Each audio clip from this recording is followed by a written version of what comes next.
దివాళీ వచ్చేస్తుంది కదండి. సింపుల్గా అయిపోయే స్వీట్స్ మీకోసం.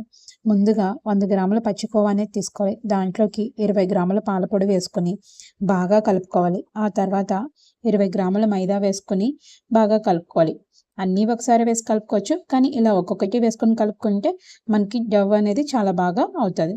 ఇప్పుడు దీనిలోకి 20 గ్రాముల సూజీ రవ్వను కూడా యాడ్ చేసుకొని చాలా మెత్తగా మునివేళ్లతో అదేవిధంగా అరచేతితో బాగా ఒత్తుకుంటూ కలుపుకోవాలి. మనం ఎంత బాగా ఒత్తుకుంటే మనకి ఉండలు అనేవి అంత బాగా వస్తాయి.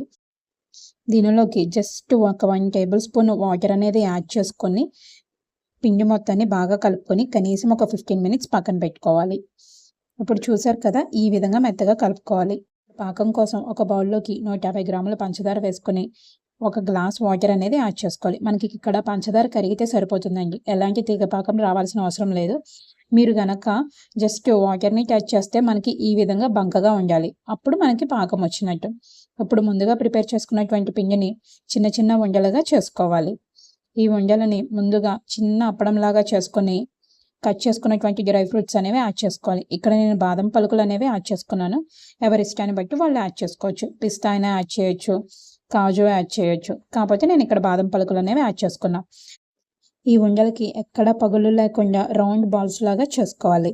ఇలా బాల్స్ అన్నిటినీ చేసుకున్న తర్వాత డీప్ ఫ్రై కోసం ఆయిల్ అనేది హీట్ చేసుకోవాలి. ఆయిల్ హీట్ ఎక్కిన తర్వాత ఉండలన్నిటినీ అందులో వేసుకోవాలి. ఇవి వేసిన తర్వాత కనీసం ఒక 3 to 4 మినిట్స్ కదపకుండా ఉంచండి. ఆ తర్వాత ఉండలు అనేవి మనకి ఇలా బ్రౌన్ కలర్లోకి చేంజ్ అవుతాయి.